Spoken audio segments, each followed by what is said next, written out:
Interviewgi aruba Paokhong nipan Fong Ngammadi Paokhong am Fong Ngammadi Adom point tara phangani adom puna point kya phangbage comment tobirau Paokhong am Fong Ngammadi pizariba matam asi second tarani aduga marakta khara hina luwa Paokhong singidi second kungi matam pijarakare adom interview gi kada phammabani haina khanbiro Paokhong chanba haujarage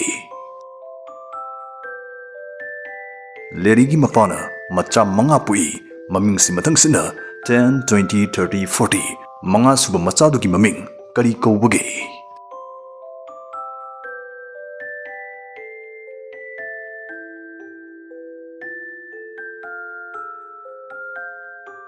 The answer is Larry. Larry gi mapana adana video sigi horopda haijakiba adu ningsingbiyo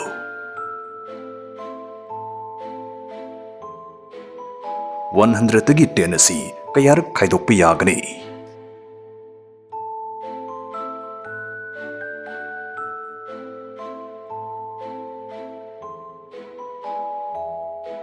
Supnai amuktagi hena yaroi maramdi adumna mathang khaidoroktoidudi 100 tagi oiraroi 90 dagi oirani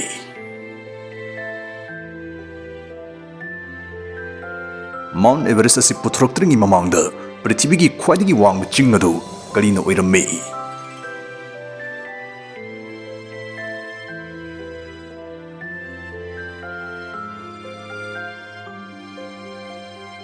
Mount Everest na adum oiramme maramdi puthroktringi mamangdasu Mount Everest asi adum leirammabane Doctor amaga nupam chamaga khoi chopinari nupam sasi doctor sigi machani adubu doctor asdi nupam sasi gi mapanate doctor si kanano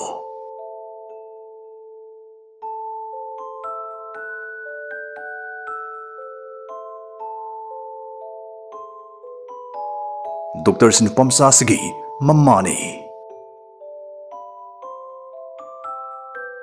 nang lamjal tanari yam kanna cheli second term nupado nang ni hengalae hojik nang kaya suba position da leiri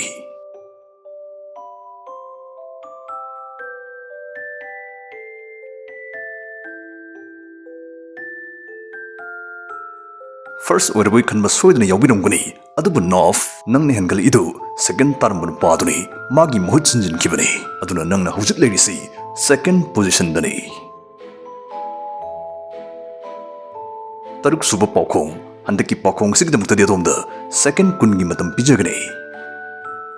Asngarang di crash game sanaraga phone anbam leire tu masi irai laiba yamsu interesting oiba game ne madudi 1x bill loire sida tawduisi plane si pukai kitringi ni sagi winnings put lahu wi wane aduga sidine ekoi sana pamba amount ma hekta sanagi yai kuina ngai ni kai mana chawbu di heli oh yes aidi amuka su thoire thakibe amount double the thoire thurpa sales si paytm bank tagi lakto ani sida dai topa game sing su yauri under and over dice head and tail asne sing basing si sanaraga daw buyar ga dedom BMW car iPhone laptops gas price makal mathel mana sing phangbi ya hali registration tawda gi promo code sinaraga dedom rupees 130,000 amadi 150 free spins phangani link comment da hapchar mage apama sing live ingbiyo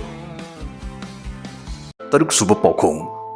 mamit tangun pamana ma mamit mtang uzaba phangladi haina manglan sagachari isi matam phana kushilakle magi amatang araba manglani mamit uba phangjaba haibase nongma magi doctor na phone toraga harakhi nangi mittu operation ama tawragadi soidana urani haina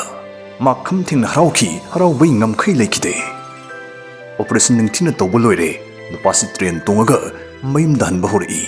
doctor na mongona section harakhi operation matung pung phadri fau mamiti eliba bandage atu lauthokunu haina adubu mana ngai ngamda pung phadabi train du tongna train du gi thungjin da lepaga prithibi si make sure uragi yengagi matagum mapalom da olaga bandage tu lauthokpa hori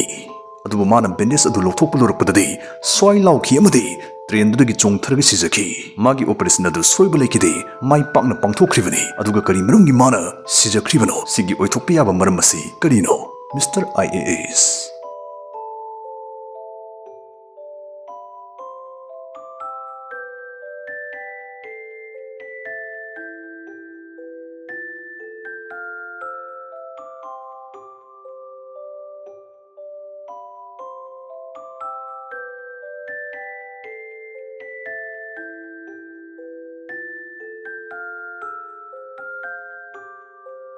manglan mangphaunaraba misak amana sifum thokte magi si onthokpa mongda tan chanaruba haiba adune madudi mana thongjinda lepaga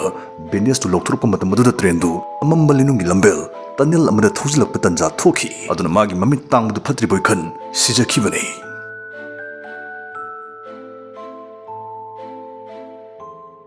asingmu nupa ama sibigi cherak lauthoami aduba pukjil chawbaning thawduna aroiboina asumna hairami hangami he nupa nang sigadore adubu karamba mongda siba pambagi haibado nang khanjau madu aina soidana yagane madu targa singmu nupa aduna wakhal ngahak tawraga ningthau aduda wa ama haiki madudagi ma hatkani torambado hatkidre asingmu nupa aduna ningthau aduda haikriba wadu karino mana khankriba khusi adu karamba khusino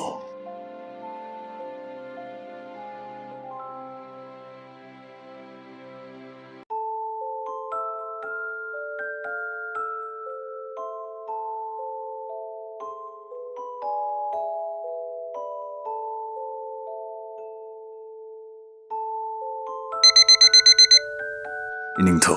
aina apamba mongna siba yagadaba oragadi khusido ai khanjarage ai hanurage sijage magi asingba pakhumsida pen khraduna ningthawduna haidokkiba wa ngak poina mabu hinghanki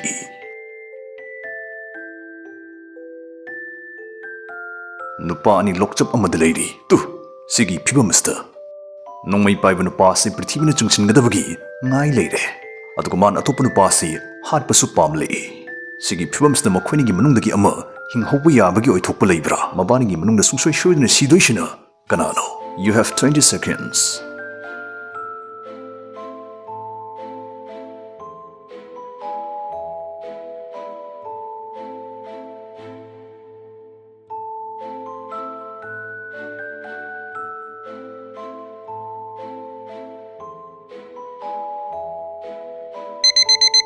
sigi Paokhong sigi Paokhumsi masa marung longi magi oiba mat phongdoknei sida adonggi wakhalon kari leibagi adonggi wakhalon su comment tobiramu adomna phangba point kaloinana Vision Academy Manipurna lakliba October date 21 dagi SSC GD 2025 amasung SSC Sigil 2025 ki anobo offline amasung live based ki classing haujaragani hariba coursing asi yawbai kanaba singdi course fee 20% discount pijagani anobo mongi smart class oina tawjagani takiba classing video oina phanganduna satra singda hanjin neinaba yangani asonba satra singi 011 base semjaduna extra class tawbigani mock test kwaidagi toina tawbiduna exam matam nangdabagi problem sing kohangani akupa marol gi damu pizariba number sing asida call tawbirau natraga aikoi gi office kha norem lekai near temple of learning da koithopirau aduga matau karamna class takpibagi habadu khangbininglabadi sarbabu for job exam saiba YouTube channel asida sangduna yengbiu